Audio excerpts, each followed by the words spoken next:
du jour. Donc, c'est pour ça que je vais m'atteler chaque matin à dire la date, l'heure. Nous sommes le 19 mars 2020. Demain, c'est le printemps. Je crois que c'est un printemps dont on se souviendra. Il est 11 heures et ce soir, ce matin avec Sarah, on va parler autonomie. Comment construire l'autonomie en ce temps de confinement? Avant qu'on rentre dans le vif du sujet, je veux bien que, comme d'habitude, vous nous mettiez un commentaire si tout est OK, pardon, avec vous au niveau du son, au niveau de l'image, qu'on soit assuré que nous soyons bien en diffusion.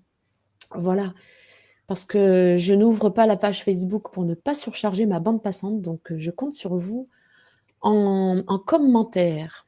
Voilà, voilà, voilà. Eh bien, écoute, Sarah, même si on te connaît, Oui, je fais bien une petite présentation parce qu'en fait, depuis quelques jours, il y a plein de gens qui arrivent sur notre groupe et qui ne nous connaissent pas forcément. Donc, je te laisse te présenter ce matin. ok. Alors, bonjour à tous, bonjour Nathalie. Je suis Sarah Jauban, moi je suis enseignante depuis 2002 et j'ai fait un peu, je suis, on va dire une enseignante un peu tout terrain. J'ai fait un petit peu tout, des doubles niveaux, triple niveau, remplacement, de la maternelle au CM2 et puis un petit regard sur ce qu'on fait en primaire, en secondaire, puisque j'ai aussi des ados. Et sur être prof, et ben voilà, moi je fais partie de l'équipe et je vous aide sur les tutos à trouver des trucs pratiques, à faire le pont entre les problèmes et comment on les résout en pratique par rapport à ce qu'on a comme réalité de terrain. Voilà. Super. Et en fait, je t'ai forcé à l'exercice de la présentation, disant Et que toi les gens aussi, ne te connaissent pas. Enfin, donc, oui, c'est ça. En fait, je vais me présenter peut-être aussi, hein, du coup. Donc moi, je suis Nathalie Dreyfus. Je pilote le côté pédagogique de la plateforme Être Prof. J'ai été enseignante pendant 25 ans. Je ne suis plus en poste et j'ai la chance d'avoir vécu à l'étranger et fondé une petite structure dite alternative. Je le mets entre parenthèses parce que j'ai horreur de ce terme, mais bon, on sait ce que ça veut dire. Une classe unique à 37 élèves. On était 3 enseignantes en co-enseignement. 37 élèves de la petite section au CM2. Et du coup, je suis revenue en France avec une patate d'enfer au niveau de la pédagogie. Voilà, et que je mets au service de la plateforme Être Prof. Je voulais explicitement remercier, mais grandement, Karine, qui fait la modération et qui le fait d'une façon incroyable. Donc, Karine, vous avez dans les commentaires, fait la modération, met en gras tout ce que vous dites, ce qu'on dit. Voilà, merci, merci, merci Karine, je le dis pas assez. Donc ce matin, une grande reconnaissance pour toi, pour ce que tu fais et qui fait partie de l'équipe des mentors Être Prof. Voilà, l'équipe des mentors Être Prof qui se mobilise depuis la semaine dernière. On avait un petit peu devancé le truc, donc on avait pris un tout petit peu d'avance. Et on essaye de construire au jour le jour des propositions pour, voilà, pour nous outiller les uns les autres, pour nous rassurer, pour nous dire qu'on est tous dans le même bateau et qu'on va construire au long cours, parce que sachons-le, ça va s'inscrire dans le temps, quelque chose qui tienne la route et qui fasse ressortir notre expertise pédagogique. Je vous le martèle depuis le début de la semaine. Je crois que c'est notre défi et c'est notre chance de repositionner notre métier là où il est, avec notre expertise pédagogique, donc avec la responsabilité qu'on a de faire très attention à ce que l'on fait. Et c'est pour ça que ce matin, eh bien, nous allons parler autonomie. Et finalement, est-ce que cette autonomie en temps de confinement, qui va vraiment être un enjeu incroyable, est-ce que c'est pas l'occasion de le construire avec nos élèves? Autonomie, ça veut dire donner les clés à nos élèves de quoi être autonome sans compter sur les parents et qu'ils ne deviennent pas des enseignants. N'est pas leur boulot. Peut-être demander aux parents, attention, vous pouvez guider vos parents en tant que parents et dire, attention, est-ce que tu t'es bien mis au boulot? Est-ce que tu sais ce que tu as à faire? Est-ce que tu as besoin de moi? Mais que les parents ne se transforment pas en enseignants. Voilà, sinon, notre boulot meurt d'ici quelques temps. Alors, ce qu'on vous propose pour ce matin, On va prendre un petit temps de mise en contexte pour dire qu'est-ce que c'est que l'autonomie, qu'est-ce qu'on met derrière ce mot-là. En tant qu'enseignant, on travaille quoi sur l'autonomie? Et on va vous proposer, surtout Sarah, qui a, elle, pensé à une petite méthode sur comment on va ancrer cet apprentissage de l'autonomie, puisque c'est un apprentissage, dans ce temps à distance et ce temps de confinement. Et moi, j'aimerais juste dire une chose et souligner ce que dit Laure. En fait, pour moi, mettre en autonomie les élèves, c'est l'essentiel, car beaucoup de parents sont en télétravail avec plusieurs enfants. Alors, il y a ça. Et puis, moi, je vais penser en tant que prof, c'est-à-dire que d'habitude, et voilà, tous ceux qui ont eu des doubles niveaux, des triples niveaux, des classes un petit peu atypiques, en Ulysse, des élèves difficiles, tous les profs, en fait, non. Bon, bref, c'est ça. À peu près. On a tous en commun ce problème. La plus grosse problématique de l'enseignement, et c'est les premières remarques des parents, mais c'est comment je fais? Il y en a un qui a un niveau comme ça, l'autre comme ça, qui a une autonomie comme ça. Comment je fais pour gérer? Finalement, ils se rendent compte que c'est le premier problème d'un prof, d'un enseignant. Et du coup, c'est pour nous l'occasion, et je suis très contente qu'on se pose ce matin, il y a l'occasion, l'opportunité du confinement, et on n'a pas le choix. Mais en même temps, pour qu'après, on soit encore mieux dans nos classes et on sache encore mieux aider nos élèves.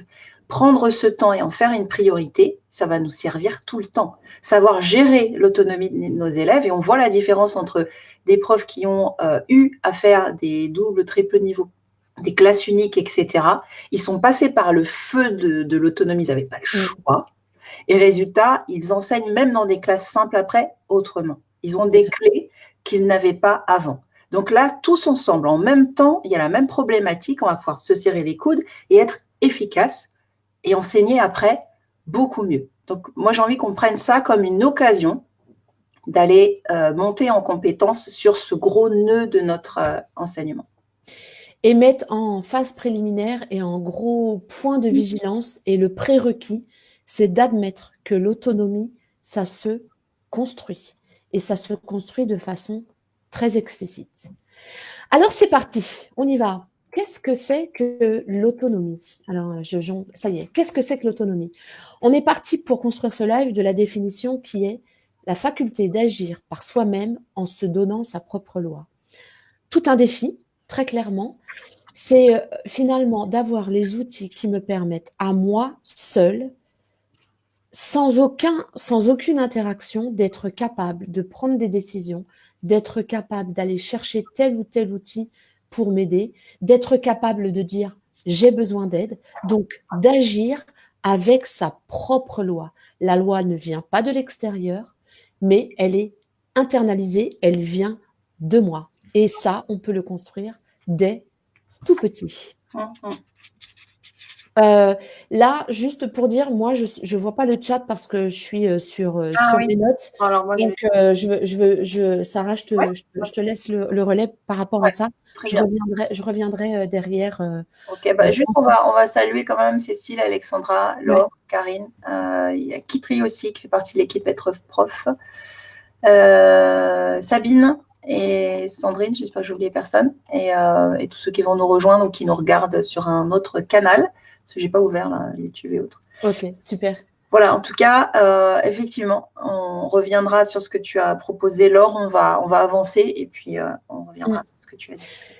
Il nous semblait intéressant de vous dire, de vous expliciter et de vous donner à voir en fait la construction par rapport à l'autonomie et les 4 phases que l'on passe, par lesquelles on passe, pour construire l'autonomie par rapport à un savoir, par rapport à une compétence, et ce, quel que soit son âge.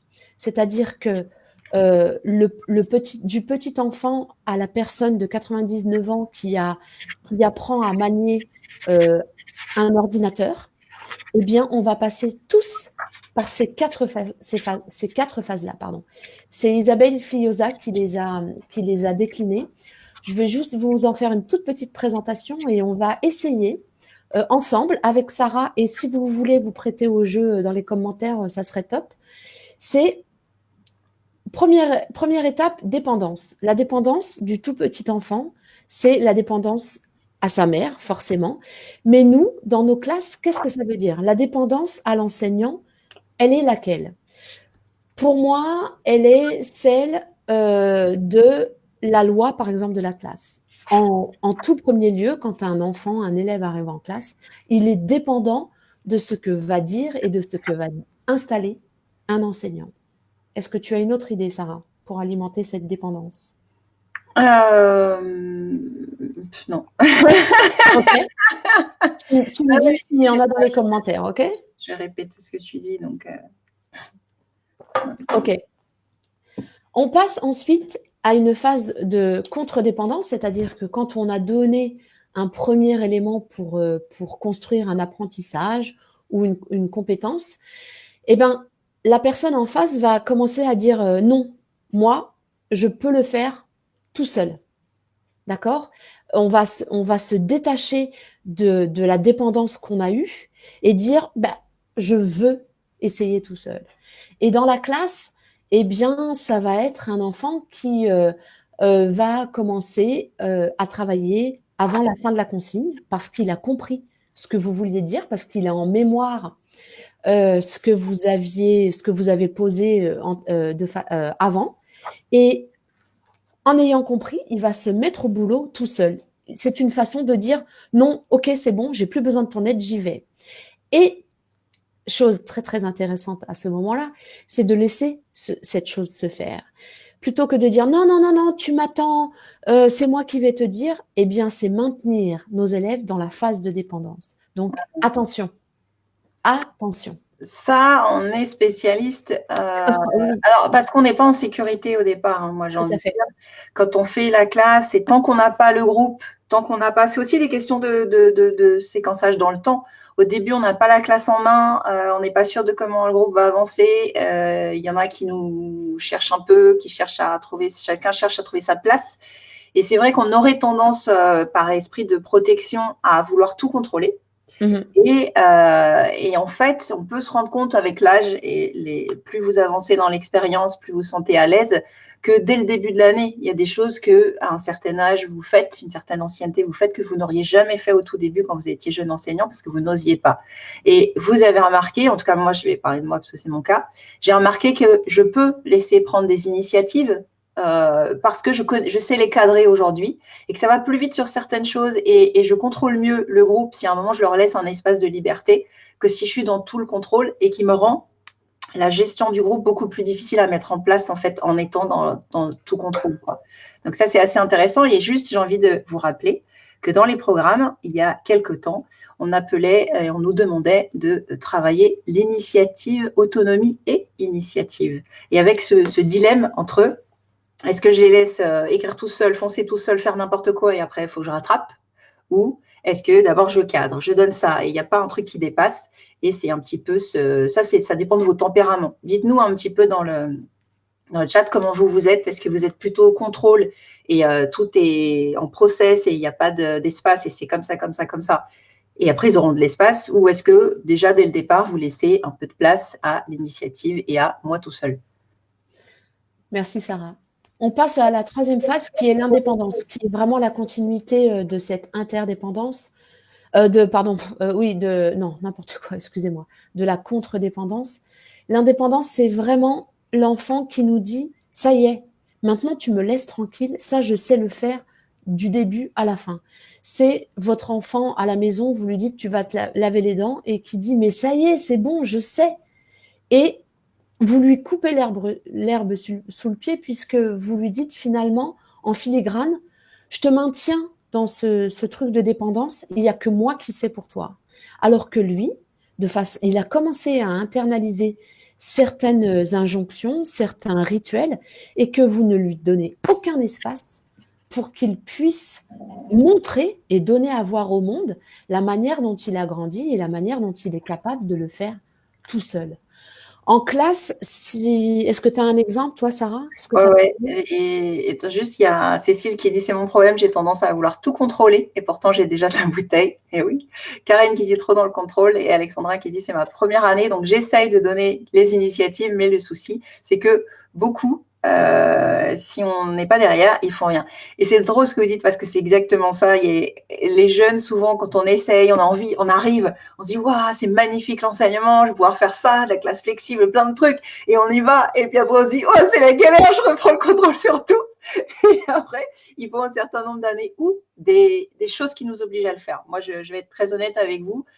Tous les trucs que j'ai essayés, c'était pas dans le confort. Ça n'a jamais été dans le confort. C'est parce que j'avais pas le choix. C'est parce que j'avais des classes difficiles. C'est parce que c'était en double niveau, en triple niveau. C'est parce que quand j'arrive en remplaçante et qu'il faut prendre la classe et faire, on apprend ça 10 000 fois. On fait 10 000 rentrées et 10 000 gestions de prise en main du groupe plutôt qu'une seule fois dans une classe. Donc, rassurez-vous, mais je vous dis là, c'est l'occasion de comprendre plein de choses avec ce que vous dit Nathalie.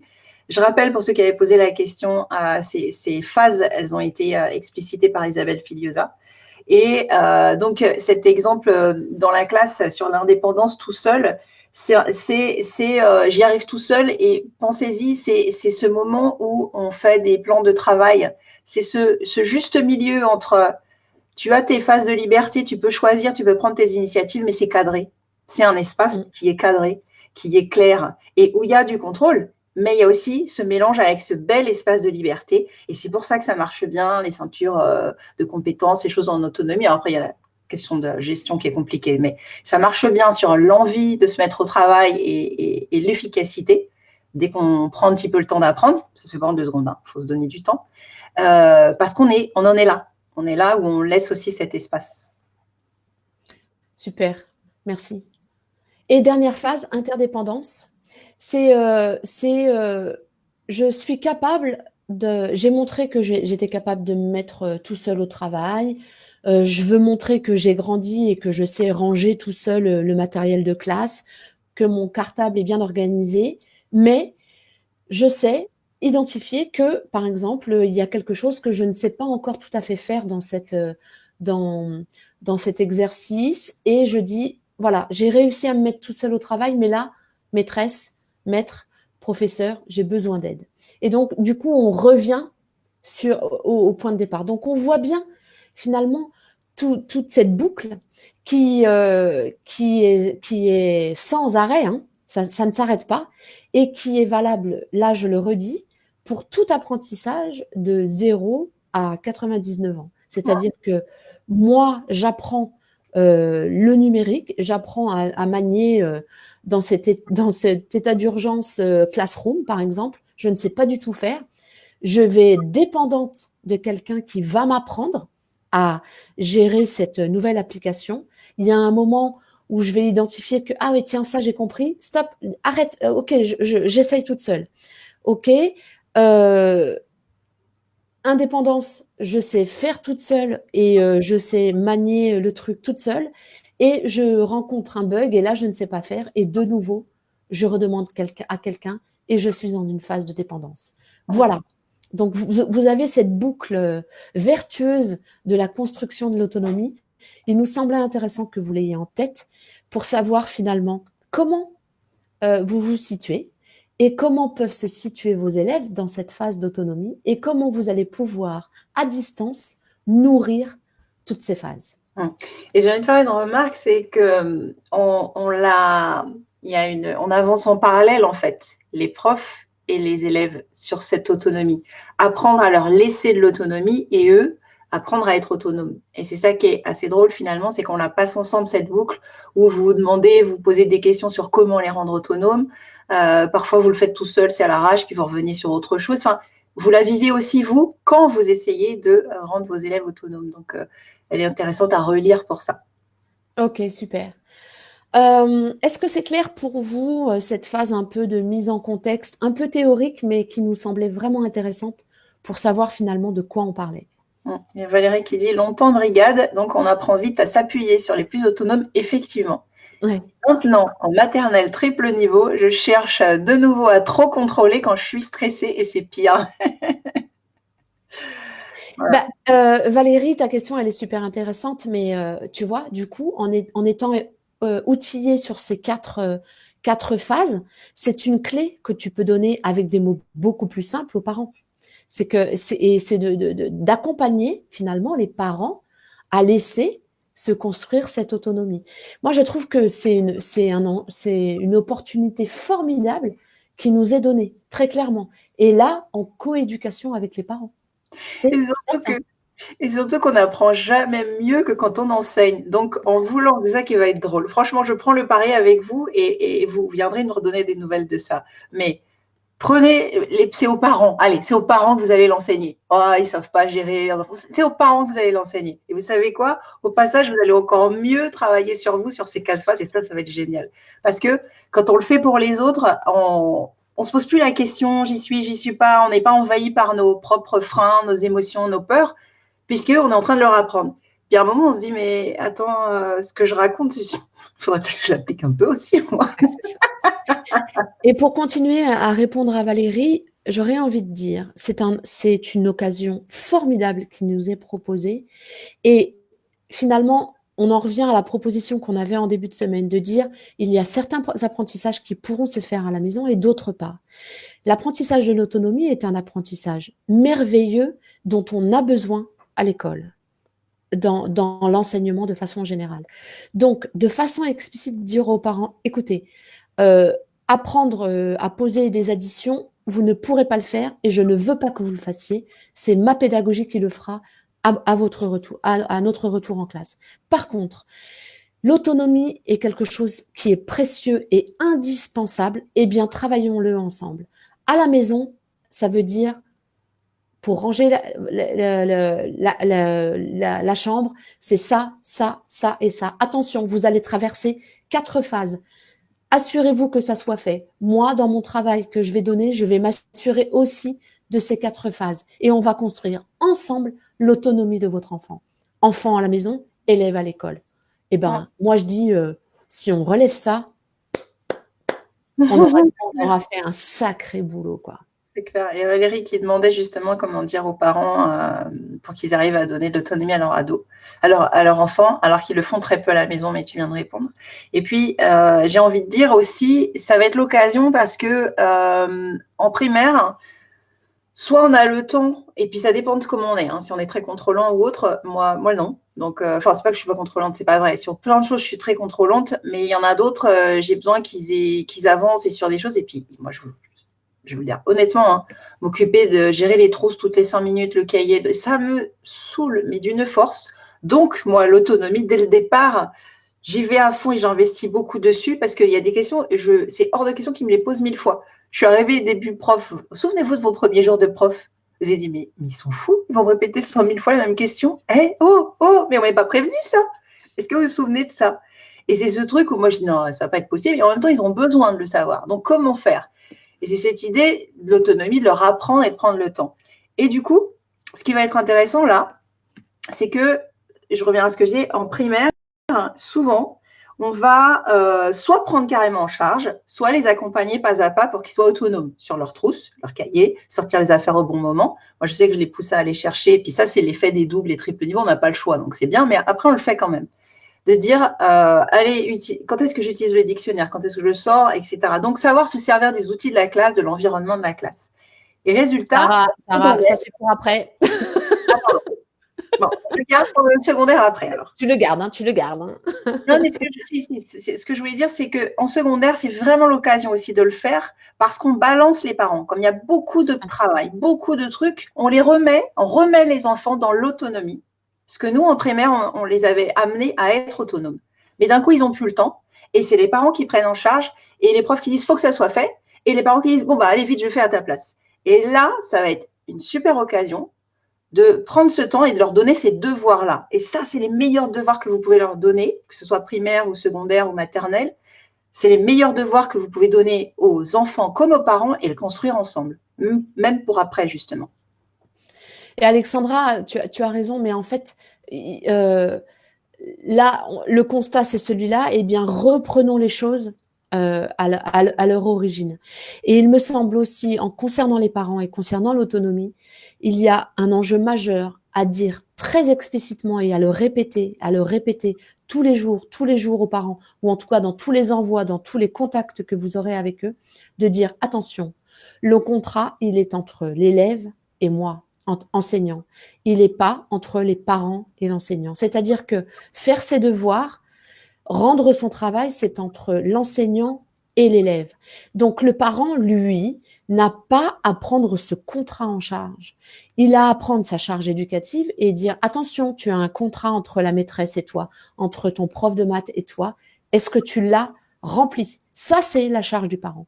Ce n'est pas la charge du parent de faire remplir le contrat qu'il y a entre les élèves et l'enseignement. Ça, c'est vraiment intéressant de replacer le curseur. Et donc, du coup, d'être très explicite sur le contrat qu'il y a avec vos élèves. Et du coup, on en arrive à on fait quoi? On fait quoi?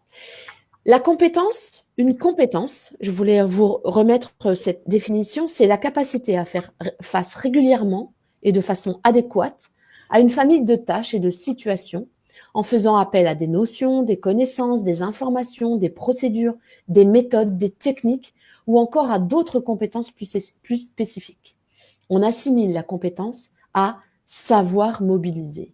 Et effectivement, devenir autonome, c'est mobiliser mon esprit critique, c'est mobiliser ma capacité à séquencer les choses, c'est mobiliser mon engagement, ma responsabilité, mon éthique. Donc, il y a tout un tas de choses, un faisceau de savoir et de savoir-faire et de savoir-être qui vont être mobilisés.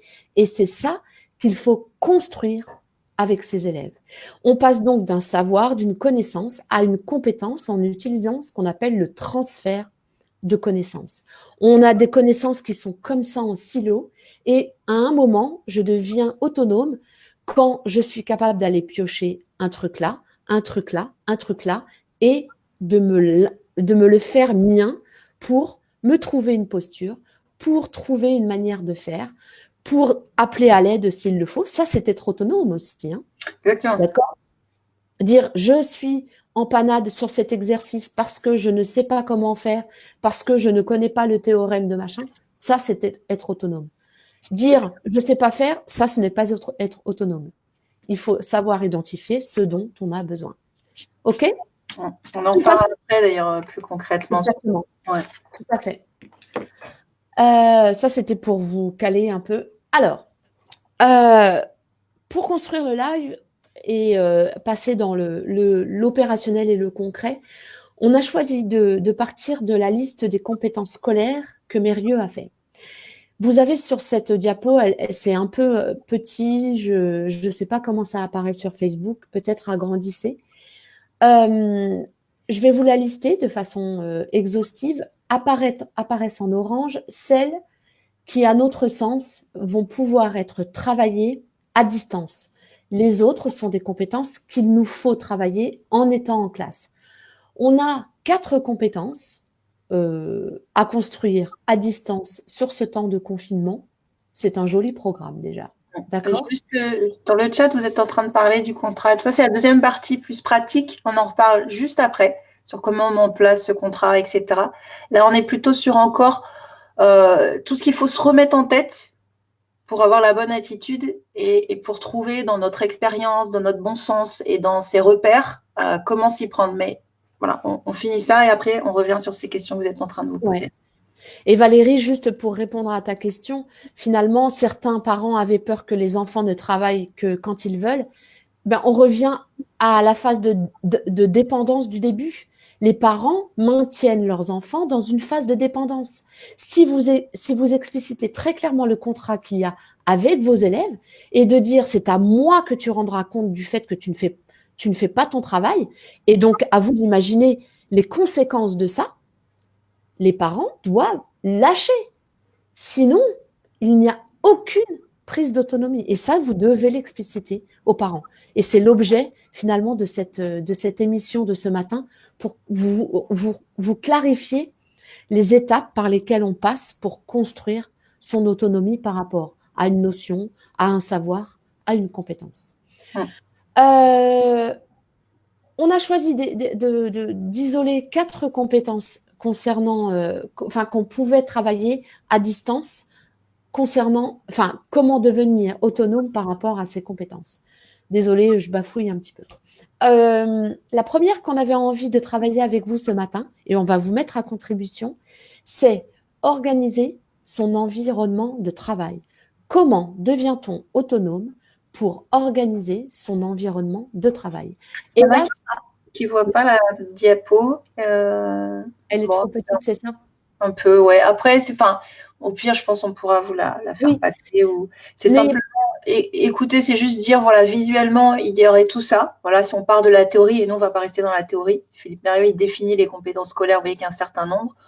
Là, on est sur une des oranges qui est organiser son environnement de travail. C'est plus pour vous donner un repère sur où on en est, plutôt que juste lire exhaustivement. Vous pourrez le lire après, en fait. Et ne vous inquiétez pas, on va rédiger un article qui reprendra tout ce qu'on s'est dit. Hein. Donc, vous aurez un article dans la journée. Laissez-nous le temps de le rédiger et donc, du coup, vous aurez de quoi. Karine vous met en gras, effectivement, la compétence sur laquelle on va travailler en premier, organiser son environnement de travail.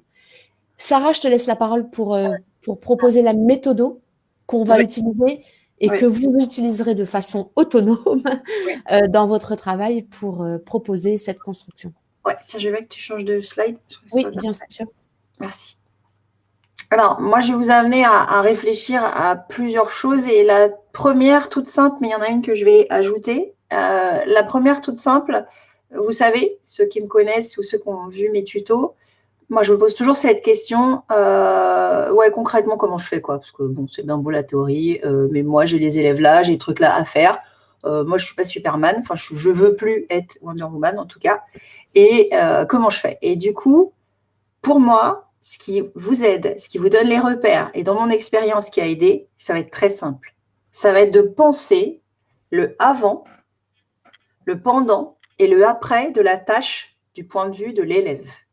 Vous connaissez nos élèves, quand on disait justement ils nous sautent toujours dessus et ils ne savent pas s'y mettre ou alors ils font n'importe quoi, etc. C'est ce avant. Je ne les lâche pas, je ne les laisse pas foncer dans la méthodologie, dans la tâche, tant que tout n'est pas posé, n'est pas clair. Et ça, perdre du temps pour en gagner, quand on est en double niveau, triple niveau, qu'on a des classes extrêmes, on n'a plus le choix. Et c'est génial parce que ça donne les bonnes habitudes. Il n'y a pas l'espace de zapper cette période-là. Elle est très, très importante. Alors, comment concrètement les aider? Eh bien, je vais vous inviter à y réfléchir maintenant. Et voilà comment moi je fais quand je prépare une activité, qu'elle soit déjà toute prête. Et je dis, allez, je vais leur donner ça. Et je passe ce filtre, je vous propose qu'on le passe ensemble. Ou alors, que ça soit une activité que je crée, en fonction de ce qu'on a déjà vécu ou sur un projet, je passe toujours ce filtre-là.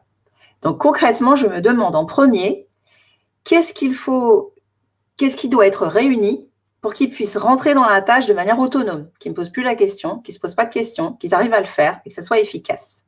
Essayez de penser à un exercice, quelque chose que vous avez donné récemment. Et ce qu'on peut ajouter, des fois, ce n'est pas changer les choses, c'est juste ajouter l'accompagnement autour. Et donc, ça va passer par quel genre de choses? Qu'est-ce que vous allez mettre en place? Qu'est-ce que vous allez dire? Qu'est-ce que vous allez faire pour que, dès le départ, on puisse donner comme une course un top départ et qu'il soit efficace sur la tâche et sur rien d'autre? Exactement, Yazid, on va parler de l'étayage. Qu'est-ce qu'on leur donne concrètement comme support, comme mots, comment on les accompagne, comment on étaye pour qu'ils puissent rentrer dans la tâche? Qu'est-ce qu'il y a d'autre? Moi, je veux bien qu'on soit très pragmatique. Je donne un exemple. On se met en situation, on est à distance, on propose une tâche à nos élèves qui est, on va essayer de trouver une tâche qui pourrait être transverse. Lire un document. Voilà. Lecture. Voilà, lecture. Ouais. OK. Donc, lecture d'un document. Voilà. Donc, quand je pense, je vais travailler, je vais leur donner une lecture de document ou voilà. De quoi ils ont besoin pour que ça marche. Donc déjà, il faut que le document il soit clair, il soit bien écrit, il soit beau. C'est-à-dire beau, c'est pas une vieille photocopie que j'ai scannée mais qui est illisible, etc. C'est pas trop petit, c'est grand. Si j'ai des élèves dyslexiques et si je suis là sur Internet, là, dans la classe, c'est compliqué. Ici, puisque je dois souvent passer par le canal de l'ordinateur, si j'ai un texte, il existe des logiciels qui transforment le texte et qui peuvent choisir les polices en police pour les élèves dyslexiques. C'est un clic. C'est un clic. Donc là, j'y pense. Mes élèves dyslexiques, mes élèves mauvais lecteurs, Est-ce que peut-être il y en a à qui je vais donner une petite partie et pas tout? Est-ce que je vais mettre en gras, voilà ce qu'il faut lire, et est-ce que ça a du sens dans ce que je vais donner? Je pense à tous avant, tout ce qui ferait que je vois mes élèves qui sont là, qui font autre chose, qui n'y arrivent pas, qui me posent 10 000 questions. Qu'est-ce qui fait que ça les arrête? Et concrètement, c'est ça. Je vais faire attention, donc tout ce qui est autour du matériel et du support que je donne. Deuxième chose, dans le avant, il va y avoir les consignes. Est-ce que ma consigne est absolument claire, simple, applicable et non interprétable? Est-ce qu'il n'y en a pas un qui se dit « Ah bah oui, mais c'est peut-être ci, c'est peut-être ça ». Et c'est au départ, au début, on se plante et c'est normal et on s'améliore. Et puis après, quand on est plus ancien, ce qu'on voit, c'est on se dit « Oh, ma consigne, elle va être bien pourrie là parce que je vois que ça part dans tous les sens ». Et acceptez-le, accueillez-le, vous ne ferez pas tout bon tout le temps. Et donc, pourrissez pas vos élèves aussi, on va prendre notre responsabilité. Parfois, nos consignes ne sont pas bonnes. Elles sont interprétables, elles ne sont pas claires, elles sont anxiogènes. Il y a 10 000 trucs à faire en même temps. Ah oui, sur la consigne. Quand je disais simple, attention à la double tâche. Est-ce que je leur fais faire en même temps, ils sont en train vraiment de construire, de comprendre une notion complexe, si par exemple on est sur le confinement, sur la Seconde Guerre mondiale, sur peu importe le thème, est-ce que je ne suis pas en plus en train de leur demander d'écrire en s'appliquant, en rédigeant, en faisant ci, en faisant ça? Est-ce que je ne peux pas le faire en 2 temps? Est-ce que c'est indispensable à ce moment-là de le faire? Est-ce que je ne peux pas, à ce moment-là, séparer, même dans le temps? Et ça sera 2 consignes différentes. On est dans la construction, le relève d'indices, la mise en lien. Et je m'en moque peut-être un peu de la rédaction à ce moment-là. Et après, dans un autre exercice, dans une autre, ça peut être un numéro 3 ou numéro 4 de mes demandes et de ma consigne, là, je leur demande de me rédiger un passage où je suis très, très, très exigeant sur tout. C'est juste qu'à vouloir demander tout dans tout, à la fin, on fait de la soupe et il y a plein d'enfants qui ne développent jamais bien chacune des compétences parce qu'ils n'ont pas le temps de se poser sur chacune. Plusieurs consignes en même temps. Il y a ceux qui sont très, très doués et qui arrivent, et ben c'est OK et c'est fluide. Si je vais prendre un parallèle avec la conduite, si par exemple vous êtes très à l'aise au volant parce que vous avez conduit, vous êtes beaucoup entraîné, vous pouvez mettre la musique en même temps, parler à votre voisin, alors pas au téléphone, parler à votre voisin, peut-être croquer un sandwich, et c'est pas un problème. Au tout début, quand on démarre, c'est on tient le volant et ah non, il faut aller à gauche, il faut que je mette le clignotant et que je regarde, on n'en peut plus. 3, 4 trucs, on n'en peut plus. Nos élèves sont toujours comme ça. Donc attention à ne pas faire comme s'ils étaient des gros bolides, ils étaient tranquilles. Quelques-uns, oui. Il ne faut pas que ça nous donne l'illusion que c'est le cas pour tout le monde. Et ça ne veut pas dire qu'à la fin de l'année, ils seront mauvais, et etc. Mais c'est plus on ralentit et on découpe ces trucs-là sur le avant. C'est pour ça que j'insiste énormément sur le avant parce que pour moi, c'est le plus important. Plus on découpe. Et d'autant plus à distance. C'est-à-dire que ben voilà. j'aimerais vraiment qu'on garde en focus, même dans les commentaires, s'il vous plaît, on n'est pas sur ce qui se passe en classe parce que c'est pas le thème. On reste sur notre contexte, si vous voulez bien, de à distance. Donc voilà. Sarah propose un document que je partage qui est très clair, où je vais pas me perdre. Ensuite, une consigne qui est très claire, séquencée, lisible par tous, avec des pictos s'il le faut pour les plus petits. En tout cas, ou à lire par le parent, mais si le parent le lit, il est juste le médiateur parce que l'enfant ne sait pas lire, mais normalement, la consigne suffit, même si c'est le parent qui la lit. Et ça, c'est un vrai exercice, c'est-à-dire que vous allez aussi retravailler. Donc, un conseil, comment faire pour que cette consigne elle soit non interprétable, pas de double tâche, etc. Donc, séquencer, comme tu l'as dit. Mais une chose aussi, répétez les consignes. Faites-les retravailler sur le même type de consigne, même si quelques jours après ou la semaine d'après, vous leur redonnez un autre document, redonnez-leur la même séquence de travail. On peut varier en rendant ça. Des fois, on se demande, on se dit, ils vont se lasser. C'est le sujet qui va bouger et ça, c'est génial, mais c'est le cadre et le rituel qui est le même et ça, c'est génial pour les enfants, les jeunes et tous, c'est sécurisant. C'est sécurisant que les consignes soient des consignes entre nous. C'est-à-dire que là, pour cette période spéciale confinement, vous allez construire une série de consignes et vous essaierez, pour moi, ce qui est intéressant à faire dans les premiers jours, de garder, quand vous êtes dans le même genre de compétences, de garder le même type de consigne, que ça soit collé et clair.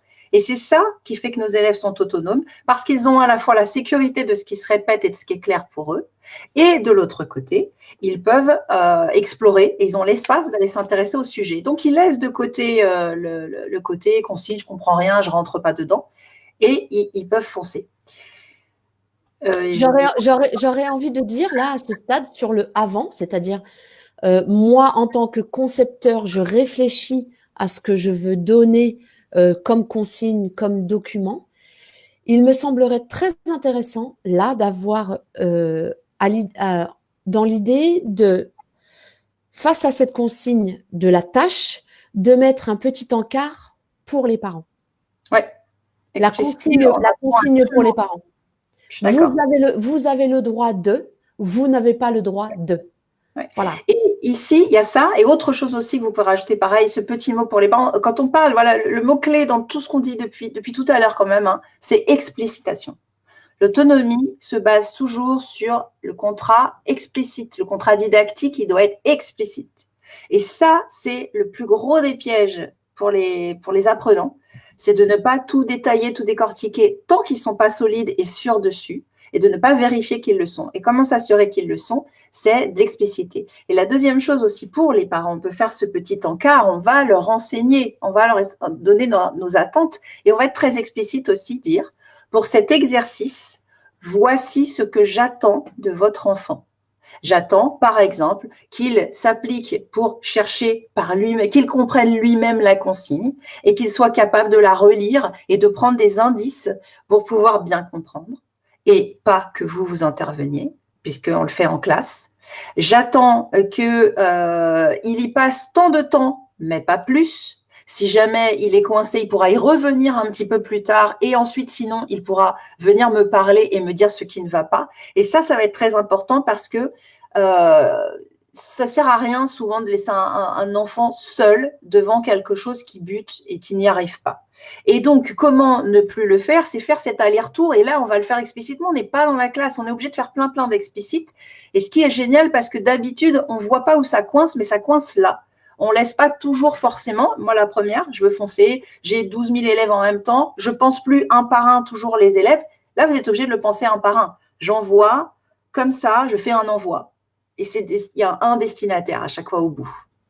Donc, pensez à dire explicitement aux parents ce que vous attendez et ce qui n'est pas attendu. Ils n'ont pas ces repères. Ils ne savent pas ce qu'on fait à cet âge-là. Ils ne savent pas la vitesse. Ils ont même des repères très faussés. Et par inquiétude et par manque d'information, c'est comme ça qu'ils interviennent et qu'ils entretiennent les enfants dans cette première phase de dépendance parce qu'ils ne veulent pas les laisser tomber, mais du coup, ils ne font pas les bonnes choses. Donc, important. On peut prendre un exemple, hein, on reprend sur cette lecture. Et je m'aperçois qu'on a digressé parce qu'on était sur l'environnement de travail, mais bon, c'est pas grave, on va revenir. Si on prend l'exemple de la lecture, moi, en tant qu'enseignant, je donne un texte et je donne des questions, par exemple, après.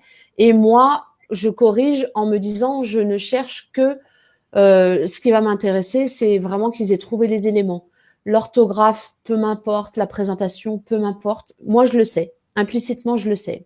Mes élèves le savent quand je suis en classe. Les parents à la maison qui accompagnent ou les grands frères, enfin peu importe, ils vont se dire mais ouais, mais alors donc il faut que ça soit superbement écrit, qu'il y ait aucune faute. Donc vous imaginez le boulot qui leur est donné.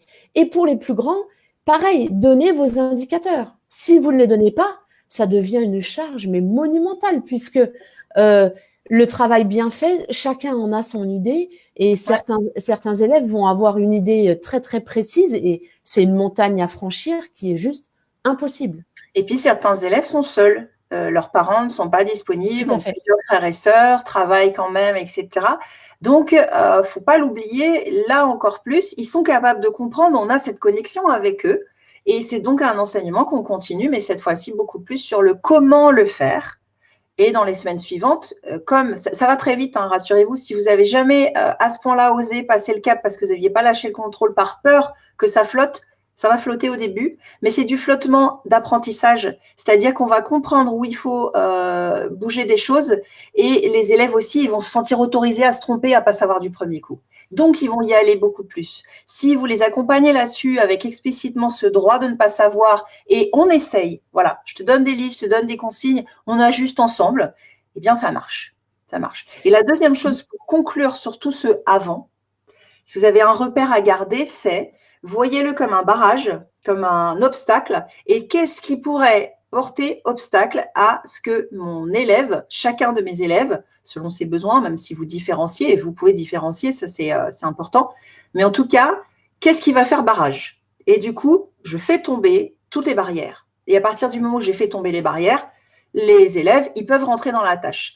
Je sais plus, je me souviens plus du nom, je vous retrouverai, mais il y a une citation que j'ai trouvée géniale, que j'ai trouvée il n'y a pas très longtemps par un prof qui est justement spécialisé dans la différenciation pédagogique, qui dit « Quand on peut, on veut. Quand on peut, on veut. » Et non pas l'inverse. On a toujours tendance à penser, nous, quand on veut, on peut, s'il ne fait pas, c'est qu'il ne fait pas d'effort, etc. C'est une erreur. C'est parce qu'il ne peut pas, parce qu'il y a des choses qui l'empêchent d'y aller, que notre élève, il va faire autre chose, il ne va pas le faire, il va reculer, il va parler, voilà. Et là, quand on comprend ça avec tout ce qu'on est en train d'expliciter, on est en train de dégommer tous les barrages et tous les élèves, même les plus difficiles, même les plus… Moi, c'est comme ça que je les ai eus. C'est-à-dire que, et au départ, c'est même sans faire exprès, hein. Je vais juste vous raconter ce truc-là. Un élève qui est venu dans notre école et alors qu'il était parti pour être, mais alors une tannée et une plaie pas possible. Et le premier jour, je fais faire des évaluations, on était en CM1, je fais faire des petites évals pour voir où ils en sont. Et à un moment donné, je lui dis vite, il faut qu'on ramasse, on n'a pas le temps. Il me dit, j'ai pas fini. Je prends mon stylo, je lui dis, dis-moi ce que tu allais écrire. Et j'écris vite le truc. Et là, dans ses yeux, il s'est dit, elle n'est pas là pour me casser. Elle est prête à entendre ce que je dis. Même si j'ai pas le temps, c'est pas grave. Elle écoute, elle le fait. Ce qui compte, c'est que ça soit écrit. Il s'est passé dans ces fractions de secondes, j'ai déverrouillé la bombe à retardement. Il s'est dit, ah, c'est OK, on a le droit de ne pas savoir, elle va m'aider. Et du coup, le rapport n'a pas été le même. Et je n'ai pas fait exprès, c'est parce que vraiment, je ne voulais pas qu'il soit pénalisé. Il n'avait pas eu le temps, c'est la rentrée, c'est pas grave. Mais vous voyez dans comment ça se passe. Très souvent, il y a des problèmes qu'on a avec nos élèves, c'est parce qu'on les exclut. Ils ne peuvent pas rentrer dans la tâche. Ils s'occupent autrement, ils existent autrement. Yazid, tu soulèves quelque chose de très, très intéressant. Dans ta consigne, effectivement, il y a le temps. Oui. Vous passez tant de temps sur cette tâche. Et aux parents, là, si vous avez un encart pour les parents, pour l'accompagnant, explicitez-le. J'aimerais vraiment qu'on revienne sur organiser son environnement de travail, sur le avant. Est-ce qu'on peut donner quelques pistes très concrètes, parce qu'il est déjà 50, hein. Qu'est-ce qu'on peut donner comme consigne très concrète sur le avant pour organiser son environnement de travail? Une question, c'est toujours les bonnes questions qui sont importantes. Une question très simple et très concrète. De quoi tu as besoin pour bien travailler, pour terminer ta tâche dans les temps donnés, pour être concentré, pour réussir, pour chercher de l'aide si tu as besoin et te soutenir et avoir des références, etc. De quoi tu as besoin pour bien faire ce travail et te sentir à l'aise et confortable dedans. Alors, Sarah, je me permets, c'est l'environnement de travail. Ce n'est pas organiser son travail. Mais oui, mais de quoi j'ai besoin? Moi, j'ai besoin d'une chaise dans laquelle je suis bien assise. Voilà. J'ai besoin et le jeune va répondre et on lui pose jamais cette question. On lui dit, assieds-toi là, reste assis, bouge pas et fais. Mais ça va être génial cette question. Là, à la maison, il va pouvoir décider s'il travaille plutôt assis sur le canapé, dans un coin, debout, à un tableau, etc. Qu'est-ce qui te fait plaisir et qu'est-ce qui te plairait? Voilà. Et là, on va introduire du plaisir, de l'initiative, de la motivation. Je ne sais plus qui, c'est Karine, je crois, qui parlait de motivation. On a ce besoin d'espace, d'autonomie et ça suscite de la motivation. C'est en leur laissant l'espace déjà de leur poser la question. Et résultat, il y a les deux choses. C'est d'un côté, je te demande de quoi tu as besoin. De l'autre côté, je te demande d'être responsable de mettre en place et de veiller à chaque fois à avoir ces éléments-là. De tenir un chrono, de tenir le temps, de respecter les tâches que je t'ai données ou en tout cas d'essayer de faire au maximum. Si c'était trop, mais en tout cas de t'engager dedans.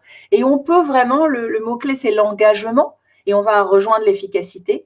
Nos élèves sont très engagés dans la tâche, ça c'est le pendant et après la sortie de tâche, le après. À partir du moment où on prend ces précautions. Donc, vous voyez pourquoi sur le avant, j'insiste autant, parce que c'est la clé de tout. Chaque fois que ça foire, c'est là, en fait. C'est qu'il manque des éléments. Et c'est les plus compliqués.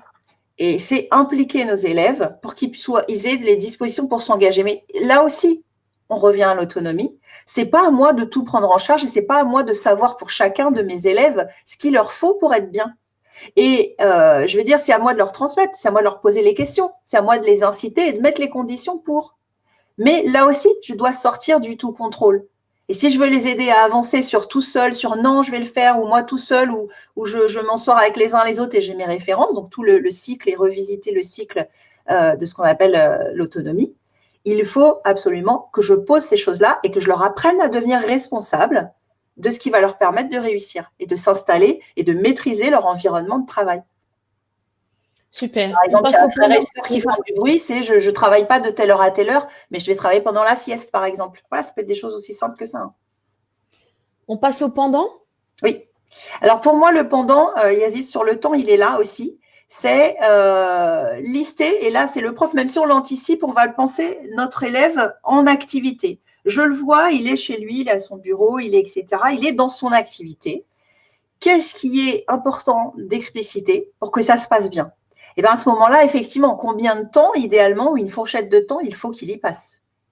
Quelle méthodologie ou quelle technique il va pouvoir utiliser? Et si je veux lui laisser de l'initiative, je ne vais pas lui dire tu vas faire cet exercice et tu vas le faire comme ça. C'est le coup des exemples, par exemple. Je vais lui donner un exemple concret. Et puis, et ça, hésitez pas. Alors, à distance, alors encore plus. Hein. Encore plus, vous n'êtes pas là pour voir sa tête s'il a compris. Nous, dans la classe, on les voit. Je dis, t'as les yeux qui… Oh, tu n'as rien compris. Bon, allez, on va le répéter. Vous ne l'avez pas, ça, ici, à distance. Donc, abusez des exemples d'application. On reprend l'exercice de la lecture. Voici comment j'attends que tu répondes à ce genre de questions. Donc, question 1, par exemple, et vous prenez une question du texte. Et vous explicitez la réponse. Voilà pourquoi moi, c'est une réponse complète, parce que derrière, tu as répondu tel genre de mots, tu t'es appliqué ou pas appliqué, enfin voilà, tu as coché, tu as bien relu avant, tu as fait, etc. Donc, en termes de méthodologie, vous allez l'expliciter avec des exemples concrets, visuels. C'est là, on ne fait rien deviner là. C'est on l'écrit, on le dessine, on fait des flèches, on le montre. Voilà, pensez à vraiment faire ça parce que c'est souvent ce qui bloque nos élèves.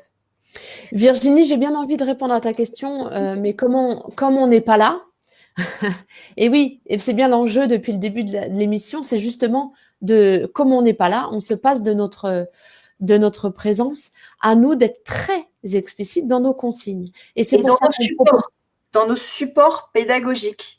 Quand je dis c'est faire un schéma, je fais un schéma du texte et je dis cherche ceci, je fais une mini photo ou je fais un zoom, une capture d'écran de ce texte, je mets une flèche, comme les scientifiques, je mets une flèche et je dis là, je cherche ça, là c'est la consigne, ici c'est là où tu écris, là c'est… Mais quitte à être caricatural hein, au départ. C'est vraiment dans la construction de nos supports pédagogiques qui soient très visuels, qui soient explicites et clairs et qui rien à deviner, à penser en l'air comme ça. Et du coup, je pensais à Virginie dans la proposition qu'on faisait de dire il y a la consigne pour l'élève, mais il y a un encart pour le parent. On peut tout à fait imaginer un petit lexique pour les parents, de dire voilà, votre enfant peut-être va rencontrer une difficulté sur certains mots, vous avez le droit de lui expliquer. Peut-être que votre enfant va rencontrer une difficulté sur le fait de poser l'addition. Sachez que l'addition, on la pose de telle manière, avec tel référentiel. Donc, de donner à voir finalement l'aide que vous, d'habitude, vous apportez. Vous l'explicitez, cette aide. Ne la laissez pas à loisir et à la discrétion des parents. C'est votre expertise pédagogique qui fait. Je sais que mes élèves vont peut-être avoir besoin d'un lexique particulier, d'une méthodologie particulière. Eh bien, je l'explicite pour les parents qui seront accompagnateurs ou pour les élèves plus grands en disant si tu as besoin d'aide, eh ben il y a c'est ça, le lexique. Tu peux te rappeler que le lexique c'est ça, que tu as besoin de tel théorème et de telle chose pour répondre à cette question, ou tu peux aller voir tel outil que tu utilises d'habitude. Mais vous le mettez pas dans le corps du document, mais dans l'aide à côté. Et pour moi, c'est aussi vraiment dans cette construction, c'est-à-dire visuellement, il y a des zones. Vous voyez, je commence à voir à se dessiner des zones.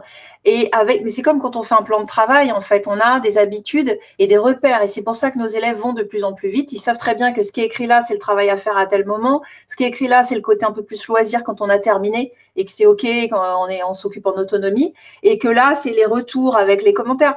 Essayez de baliser, vraiment prenez l'espace de la feuille, vous le prenez en charge et vous donnez des repères, une signalétique, quelque chose de construit. Et une deuxième chose, juste pour appuyer ce que tu disais, Nathalie, pour les parents, pensez à expliciter que ce soit là sur le coup ou un petit mot général pour leur expliquer. C'est vraiment la métacognition, voilà comment on va apprendre à partir de maintenant.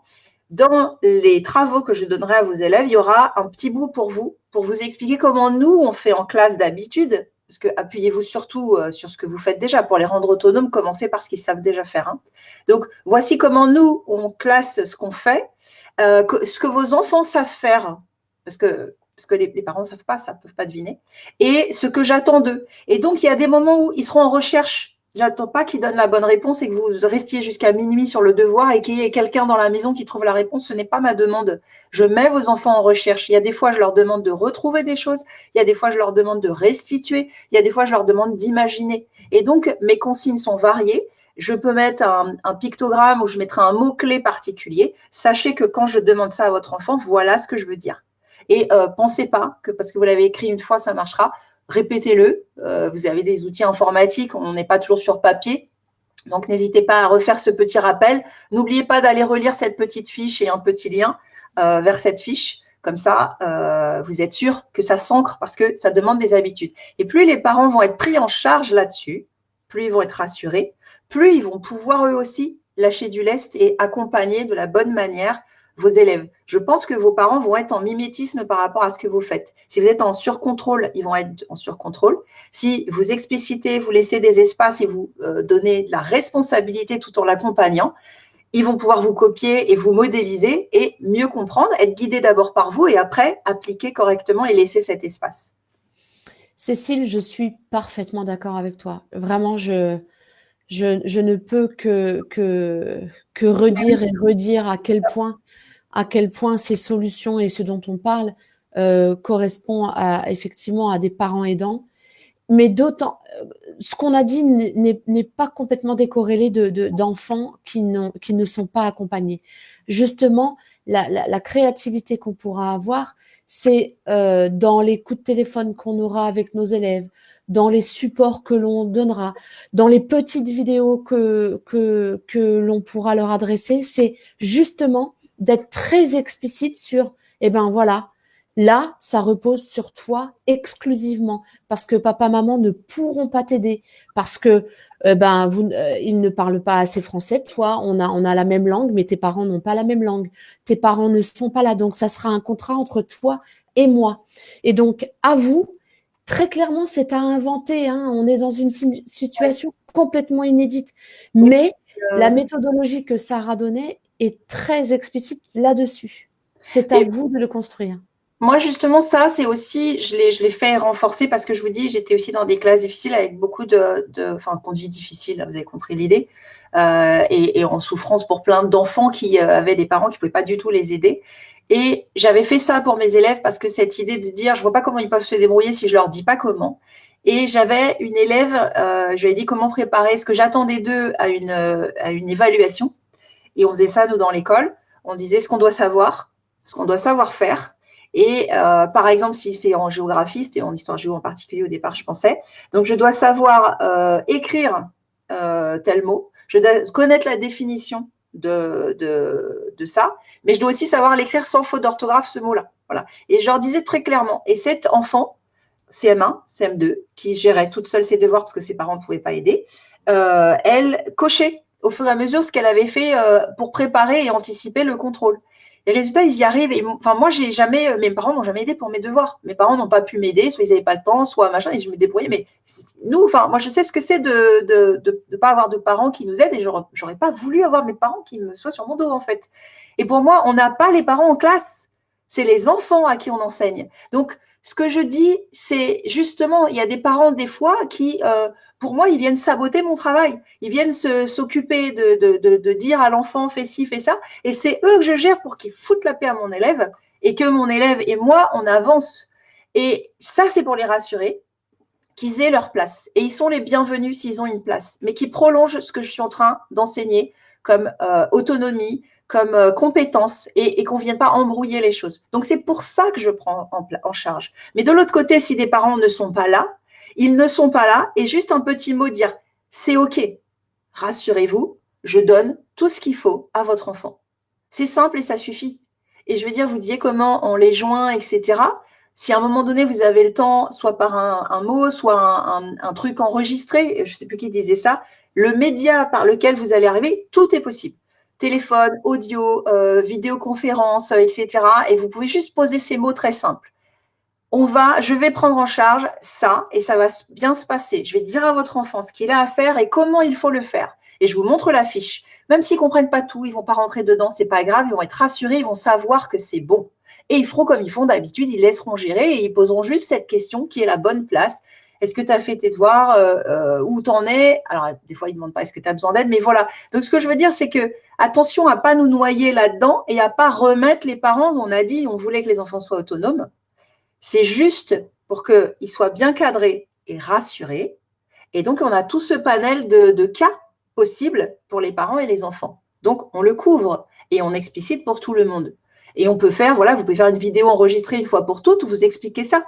Et comme ça, les parents peuvent le revoir à leur moment et quand ils veulent. Ou un audio. Si vous n'êtes pas à l'aise, vous enregistrez sur votre téléphone l'enregistreur là et vous mettez ce petit message. Il y aura ça, il y aura ça, il y aura ça. Vous voyez, ne pas laisser le vide, c'est ça aussi, expliciter.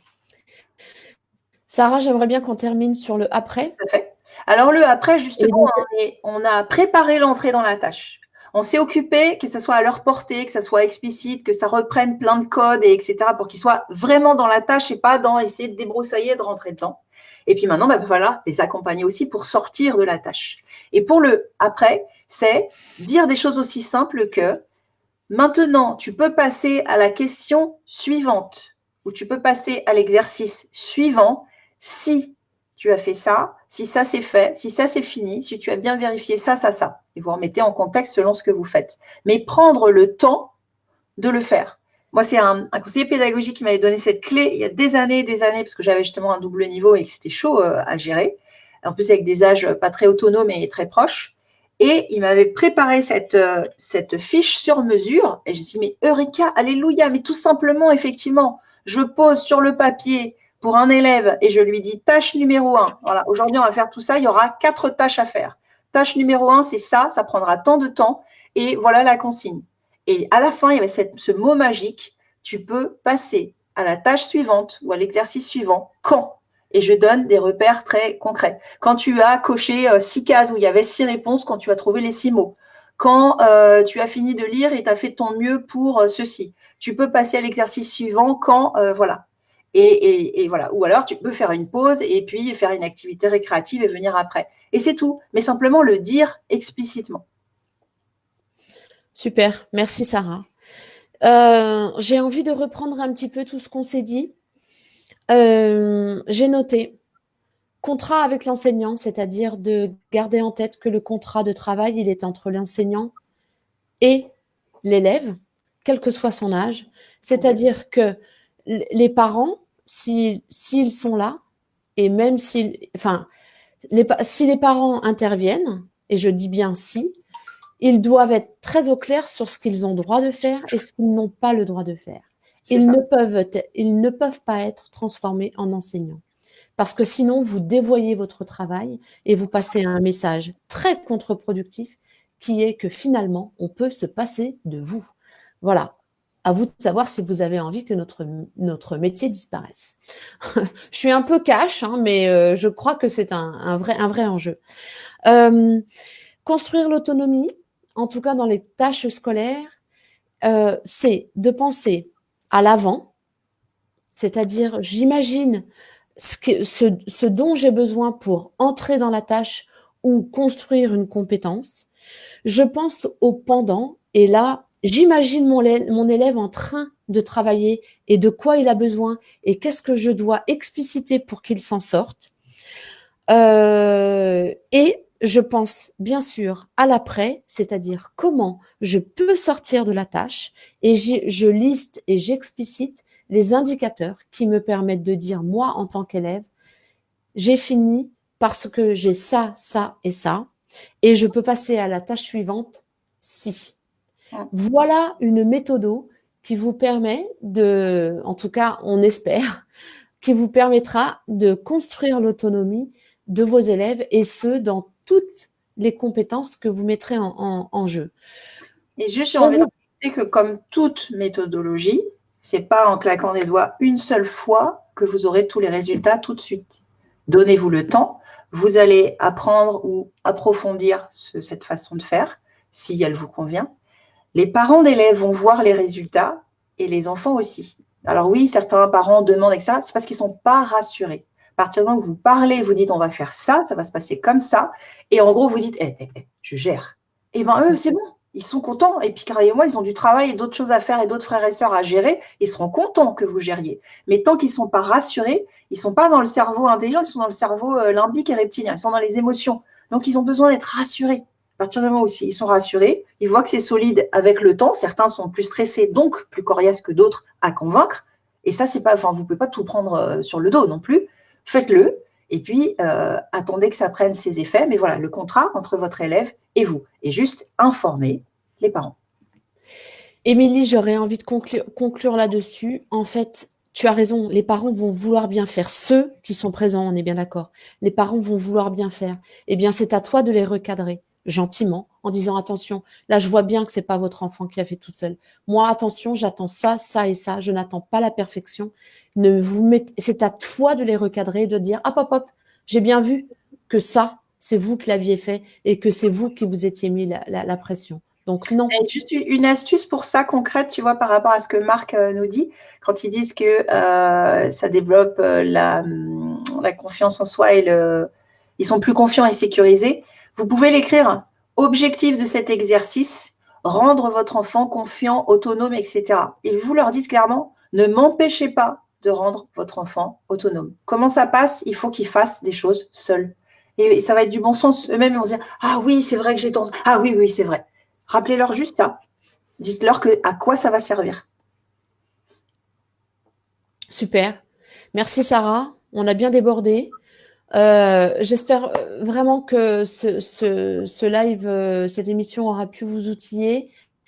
Ne vous inquiétez pas pour tout ce qui s'est dit. On essaye enfin, c'est pas qu'on essaye. On le reformule et on le synthétise dans un article qui sortira dans la journée. Concernant l'émission de demain, je vous avoue qu'on est un tout petit peu en suspens de thématique, mais abonnez-vous au fil de discussion et au fil continuité pédagogique. Ça vous permettra de recevoir le mail que nous envoyons à toutes les personnes inscrites au dispositif tous les soirs, qui leur permettent d'avoir les articles qui sont sortis dans la journée et le programme des lives du lendemain. Voilà, un immense merci Sarah, merci à vous tous d'avoir été là et puis à très bientôt.